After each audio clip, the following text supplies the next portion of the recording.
जी बोले, बाजार वाला मकान उसी को मिलेगा जो परिवार को जोड़कर रख सके। सबकी नजरें सीमा पर टिक गई। रिया बेचैन हो गई। बाबूजी, बड़ा बेटा अजय है, हक भी हमारा बनता है।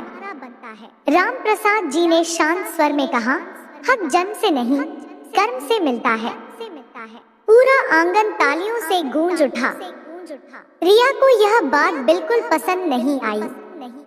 उसने गुस्से में कहा, अगर ऐसा ही है तो हमें इस घर में रहने की जरूरत नहीं। अजय ने भी पत्नी का साथ दिया। दोनों उसी शाम अपना सामान बांधने लगे। सीमा दौड़ कर आई। दीदी, मत जाइए, घर टूट जाएगा। रिया ने उसका हाथ झटक दिया। तुम्हें तो यही चाहिए था, अब पूरा घर संभालो। यह सुनकर सीमा की आंखों से आंसू निकल पड़े। सास शारदा देवी बोली, बेटी, घर जीतने से नहीं, रिश्ते निभाने से बड़ा होता है। लेकिन रिया का गुस्सा कम नहीं हुआ। अगली सुबह अजय और रिया बाजार वाले किराए के मकान में रहने चले गए। शुरू के कुछ दिन बहुत अच्छे बीते। रिया ने महंगे पर्दे लगाए, नया फर्नीचर खरीदा और सोशल मीडिया पर तस्वीरें डालने लगी। उधर गांव में सीमा पहले की तरह पूरे परिवार की सेवा करती रही। राम प्रसाद जी की तबीयत भी अब धीरे धीरे सुधरने लगी। कुछ महीनों बाद अजय का व्यापार अचानक घाटे में चला गया। जिस कंपनी में उसने बड़ी रकम लगाई थी वह बंद हो गई। बैंक का कर्ज बढ़ने लगा। रिया के महंगे शौक अब बोझ बनने लगे। एक एक करके उसके गहने गिरवी रखने पड़े। जिस रिश्तेदारों पर उसे घमंड था उन्होंने भी मदद करने से मना कर दिया। रिया पहली बार समझ रही थी कि पैसा हमेशा साथ नहीं देता। उधर सीमा ने अपनी मेहनत से खेतों में नई तकनीक अपनाई। सब्जियों की खेती शुरू की। दूध का छोटा व्यवसाय भी शुरू कराया। धीरे धीरे घर की आमदनी पहले से दोगुनी होने लगी। गांव के लोग कहते, गरीब घर की बहू ने पूरे परिवार की किस्मत बदल दी। एक दिन तेज बारिश में अजय और रिया का किराए का मकान पानी से भर गया। उनका काफी सामान खराब हो गया। मजबूरी में दोनों रात के समय पुश्तैनी घर पहुँचे। दरवाजा सीमा ने खोला। रिया की आंखें झुकी हुई थी। उसे उम्मीद थी कि शायद सीमा उसे ताना मारेगी, लेकिन सीमा मुस्कुराकर बोली, दीदी, अंदर आइए, पहले कपड़े बदल लीजिए, मैंने गरम खाना भी बना दिया है। रिया कुछ बोल ही नहीं पाई। जिस लड़की को वह हमेशा गरीब कहकर अपमानित करती थी, वही आज बिना किसी शिकायत के दोनों को बराबर जिम्मेदारियां दी। लेकिन रिया हर बार कोई न कोई बहाना बना देती। कभी सिर दर्द, कभी गर्मी, कभी शहर जाने का बहाना। एक दिन गांव में बाढ़ पीड़ित परिवारों के लिए चंदा इकट्ठा किया जा रहा था। सीमा ने अपनी बचत के 5,000 रुपए दे दिए। रिया ने कहा, मैं क्यों दूं? मेरी कमाई थोड़ी है। यह बात पूरे गांव में फैल गई। कुछ महीनों बाद राम प्रसाद जी अचानक बीमार पड़ गए। डॉक्टर ने आराम करने की सलाह दी। अब खेती, घर और परिवार की जिम्मेदारी बढ़ गई। सीमा सुबह खेत भी जाती, घर भी संभालती और ससुर की सेवा भी करती। रिया शहर घूमने चली जाती।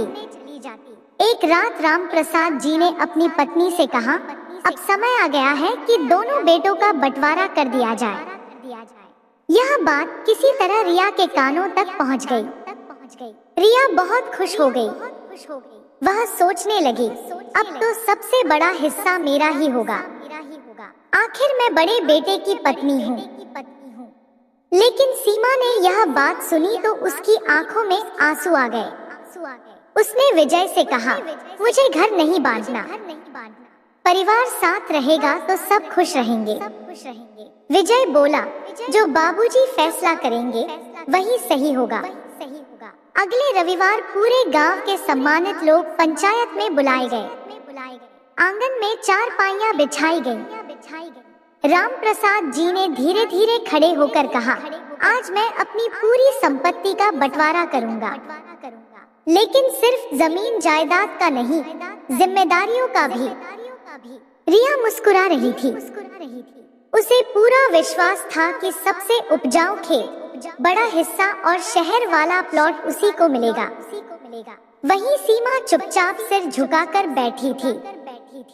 तभी राम प्रसाद जी ने एक पुराना लोहे का संदूक मंगवाया।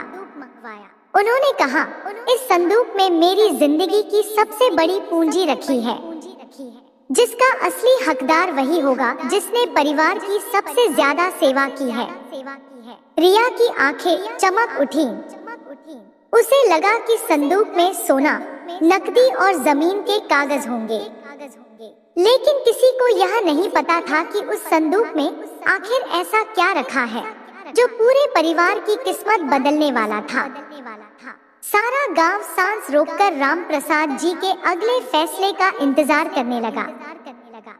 गांव के चौपाल जैसे बने बड़े आंगन में सन्नाटा पसरा हुआ था। सभी की निगाहें राम प्रसाद जी के सामने रखे पुराने लोहे के संदूक पर टिकी थी। रिया के चेहरे पर आत्मविश्वास साफ दिखाई दे रहा था। उसे पूरा यकीन था कि उस संदूक में सोने के गहने, नकदी और जमीन के असली कागजात रखे होंगे। वहीं सीमा चुपचाप सिर झुकाकर बैठी थी। उसके मन में संपत्ति पाने की नहीं, बल्कि परिवार के टूटने की चिंता थी। उसकी आंखें बार बार अपनी सास की ओर उठ जाती, जिनकी आंखें पहले ही नम हो चुकी थी। राम प्रसाद जी ने धीरे धीरे संदूक की चाबी निकाली। कांपते हाथों से ताला खोला। जैसे ही ढक्कन खुला, सबकी सांसें थम गईं। लेकिन अंदर सोना चांदी नहीं था। संदूक में कुछ पुरानी डायरी, जमीन के नक्शे, परिवार की पुरानी तस्वीरें और एक कपड़े में लिपटा छोटा सा डिब्बा रखा था। रिया का चेहरा उतर गया। उसने मन ही मन सोचा, इतने सालों से इस पुराने संदूक का इतना राज बनाया हुआ था, और इसमें यह सब। राम प्रसाद जी ने डायरी हाथ में उठाई और बोले, यह सिर्फ डायरी नहीं है, इसमें पिछले 30 साल का हिसाब लिखा है। किसने इस घर के लिए क्या किया, किसने कितना त्याग किया, किसने सिर्फ लिया और किसने दिया। पूरा आंगन शांत हो गया। उन्होंने पहला पन्ना खोला।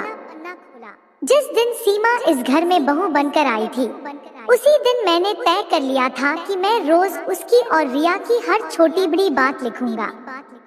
रिया के चेहरे की मुस्कान गायब हो चुकी थी। राम प्रसाद जी पढ़ने लगे। पहला साल। सीमा रोज सुबह सबसे पहले उठी। खेत में मजदूर नहीं आए तो खुद धूप में काम किया। सास की तबीयत खराब हुई तो पूरी रात जागकर सेवा की। उन्होंने दूसरा पन्ना खोला। रिया गांव का खाना पसंद नहीं आया। कई बार घर का बना खाना छोड़कर बाहर से खाना मंगवाया। घर के काम को अपनी शान के खिलाफ समझा। लोग एक दूसरे का चेहरा देखने लगे।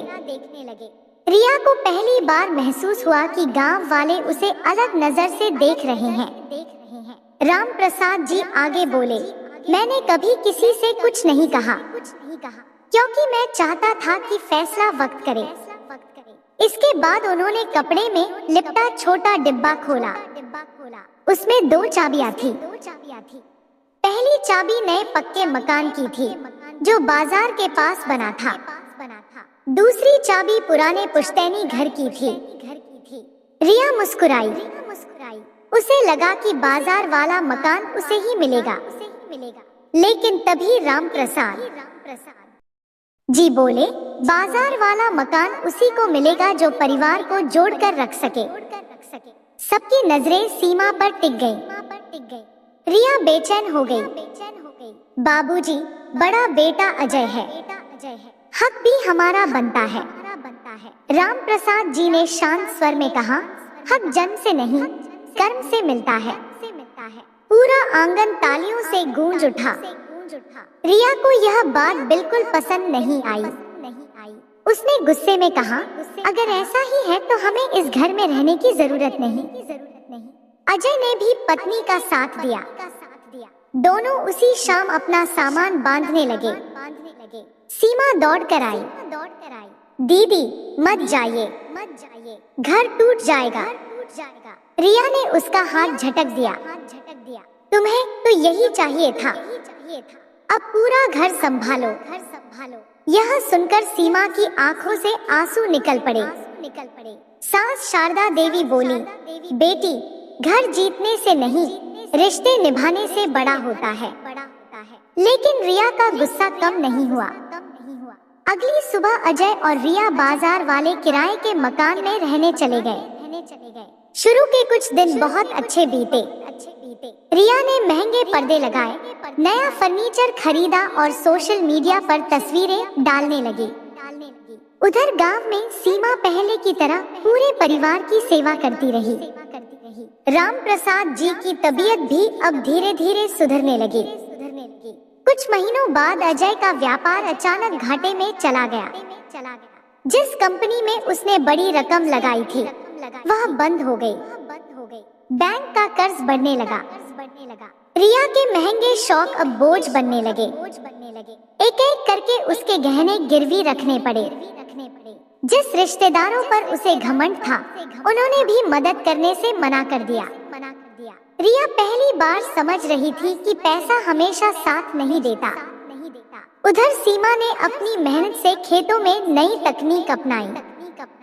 सब्जियों की खेती शुरू की। दूध का छोटा व्यवसाय भी शुरू कराया। धीरे धीरे घर की आमदनी पहले से दोगुनी होने लगी। गांव के लोग कहते, गरीब घर की बहू ने पूरे परिवार की किस्मत बदल दी। एक दिन तेज बारिश में अजय और रिया का किराए का मकान पानी से भर गया। उनका काफी सामान खराब हो गया। मजबूरी में दोनों रात के समय पुश्तैनी घर पहुँचे। दरवाजा सीमा ने खोला। रिया की आंखें झुकी हुई थी।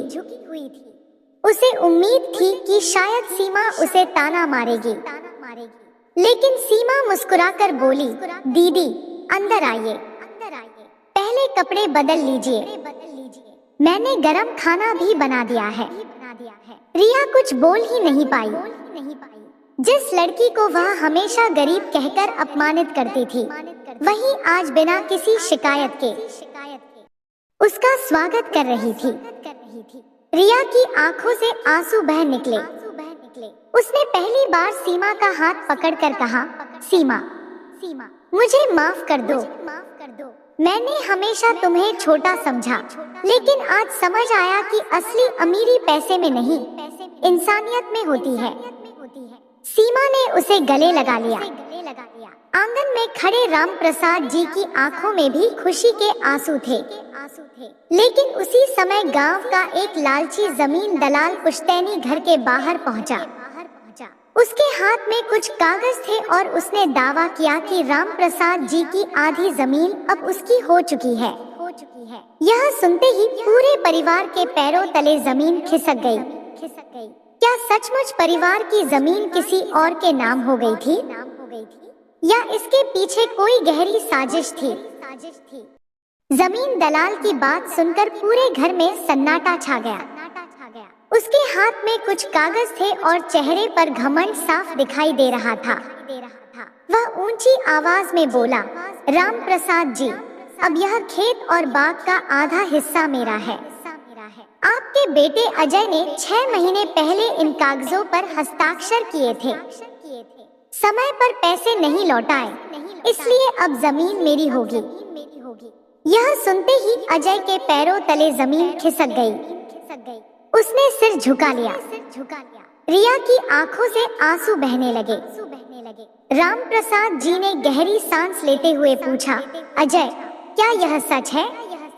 अजय कांपती आवाज में बोला, हाँ बाबूजी, व्यापार में घाटा हो गया था। मैंने सोचा था कि कुछ दिनों में पैसे लौटा दूंगा, इसलिए बिना किसी को बताए कर्ज ले लिया। लेकिन सब कुछ बिगड़ गया। रिया रोते हुए बोली, इस गलती में मेरी भी बराबर की हिस्सेदारी है। मैंने हमेशा बड़ी जिंदगी जीने की जिद की। महंगे कपड़े, गहने और शौक पूरे करने के लिए अजय पर दबाव डालती रही। दलाल हंसते हुए बोला, अब पछताने से कुछ नहीं होगा। कल सुबह पंचायत में मिलिए, फैसला मेरे पक्ष में ही होगा। वह कागज दिखाकर चला गया। उस रात पूरे घर में किसी की आंखों में नींद नहीं थी। लेकिन सीमा ने हार नहीं मानी। उसने धीरे से कहा, बाबूजी, सच की जीत होगी। हम पूरी कोशिश करेंगे। अगले दिन सुबह सुबह सीमा पुराने संदूक के पास गई। उसने राम प्रसाद जी की डायरी और जमीन के पुराने कागज ध्यान से देखने शुरू किए। उसी दौरान उसे एक पुरानी रजिस्ट्री और बैंक की रसीद मिली। उसमें साफ लिखा था कि जिस जमीन को दलाल अपना बता रहा है वह संयुक्त पारिवारिक संपत्ति है और किसी एक सदस्य के हस्ताक्षर से उसका पूरा सौदा कानूनी रूप से पूरा नहीं हो सकता। सीमा की आंखों में उम्मीद की किरण चमक उठी। वह तुरंत गांव के पुराने लेखपाल और पंचायत सचिव के पास पहुंची। दोनों ने कागज देखकर कहा, बहू, तुम सही कह रही हो। अगर ये असली दस्तावेज है तो कोई भी दलाल पूरी जमीन अपने नाम नहीं कर सकता। दोपहर होते होते पंचायत बैठी। पूरा गांव इकट्ठा हो गया। दलाल पूरे आत्मविश्वास के साथ आया। उसने कागज पंचायत के सामने रख दिए। फिर सीमा आगे बढ़ी। उसने सम्मान से सभी को प्रणाम किया और पुराने दस्तावेज पंचायत के सामने रख दिए। पंचायत के मुखिया ने दोनों पक्षों के कागज ध्यान से देखे। करीब 1 घंटे तक चर्चा चली। आखिरकार मुखिया ने फैसला सुनाया। दलाल ने अधूरे दस्तावेजों के आधार पर सौदा किया है। यह जमीन पूरे परिवार की संयुक्त संपत्ति है, इसलिए यह सौदा मान्य नहीं माना जाएगा। पूरा गांव तालियों से गूंज उठा। दलाल का चेहरा उतर गया। उसे खाली हाथ लौटना पड़ा। अजय की आंखों से आंसू बह निकले। वह सीमा के पैरों की ओर झुकने लगा, लेकिन सीमा ने तुरंत उसे रोक लिया। भैया, ऐसा मत कीजिए। परिवार में कोई छोटा बड़ा नहीं होता। रिया भी रोते हुए सीमा के गले लग गई। सीमा, मैंने तुम्हें हमेशा गरीब समझा, लेकिन आज समझ आया कि इंसान की सबसे बड़ी दौलत उसका दिल, उसकी मेहनत और उसके संस्कार होते हैं। सीमा मुस्कुराई और बोली, दीदी, अगर परिवार साथ हो तो हर मुश्किल छोटी हो जाती है। राम प्रसाद जी ने दोनों बहुओं को अपने पास बुलाया। उन्होंने कहा, आज मैं अंतिम फैसला सुनाता हूँ। अब इस घर में कोई बंटवारा नहीं होगा। जमीन, घर और खेती सब परिवार के नाम रहेगी, लेकिन जिम्मेदारियां सबकी बराबर होंगी। सबने खुशी खुशी इस फैसले को स्वीकार कर लिया। समय बीतता गया। रिया पूरी तरह बदल चुकी थी। अब वह सुबह सीमा के साथ रसोई में काम करती, सास की सेवा करती और खेतों के काम में भी हाथ बंटाती। सीमा ने रिया को सब्जियों की खेती, डेयरी और घर का हिसाब किताब सिखाया। दोनों ने मिलकर गांव में महिलाओं का एक स्वयं सहायता समूह शुरू किया। गरीब महिलाओं को अचार, पापड़ और मसाले बनाकर बेचने का काम सिखाया। कुछ ही महीनों में कई परिवारों की आर्थिक स्थिति सुधर गई। लोग दूर दूर से इस परिवार की मिसाल देने लगे। एक दिन जिला अधिकारी गांव के दौरे पर आए। उन्होंने परिवार का काम देखा और दोनों बहुओं को सम्मानित किया। सम्मान लेते समय रिया ने मन से कहा, मैं अमीर घर में पैदा हुई थी, लेकिन असली अमीरी मुझे अपनी देवरानी सीमा से मिली। उसने मुझे सिखाया कि रिश्ते पैसे से नहीं, प्रेम और त्याग से चलते हैं। पूरा पंडाल तालियों से गूंज उठा। राम प्रसाद जी और शारदा देवी की आंखों में खुशी के आंसू थे। घर लौटते समय राम प्रसाद जी ने मुस्कुराकर कहा, आज मुझे अपनी सबसे बड़ी संपत्ति मिल गई है। अजय ने पूछा, बाबूजी, कौन सी संपत्ति? राम प्रसाद जी ने दोनों बहुओं की ओर देखकर कहा, ऐसी बहुएं जो परिवार को बांटती नहीं बल्कि जोड़ती है। उस दिन पूरे घर में एक साथ दाल बाटी, खीर, पूड़ी और सब्जियां बनी। सभी एक ही चौके। मैं अमीर घर में पैदा हुई थी, लेकिन असली अमीरी मुझे अपनी देवरानी सीमा से मिली। उसने मुझे सिखाया कि रिश्ते पैसे से नहीं, प्रेम और त्याग से चलते हैं। पूरा पंडाल तालियों से गूंज उठा। राम प्रसाद जी और शारदा देवी की आंखों में खुशी के आंसू थे। घर लौटते समय राम प्रसाद जी ने मुस्कुराकर कहा, आज मुझे अपनी सबसे बड़ी संपत्ति मिल गई है। अजय ने पूछा, बाबूजी, कौन सी संपत्ति? राम प्रसाद जी ने दोनों बहुओं की ओर देखकर कहा, ऐसी बहुएं जो परिवार को बांटती नहीं बल्कि जोड़ती है। उस दिन पूरे घर में एक साथ दाल बाटी, खीर, पूड़ी और सब्जियां बनी। सभी एक ही चौके में बैठकर हंसते हुए खाना खाने लगे। जहाँ कभी अमीरी और गरीबी का घमंड था, वहीं अब प्रेम, सम्मान और अपनापन बस चुका था। शिक्षा धन दौलत इंसान को बड़ा नहीं बनाती। अच्छे संस्कार, मेहनत, ईमानदारी और परिवार को साथ लेकर चलने की भावना ही इंसान की सबसे बड़ी अमीरी होती है। जो परिवार को जोड़ता है वही सबसे अमीर होता है। दोस्तों, हर रोज ऐसे ही इंटरेस्टिंग कहानी सुनने के लिए चैनल को like, share, comment and subscribe जरूर करें। Thanks for watching.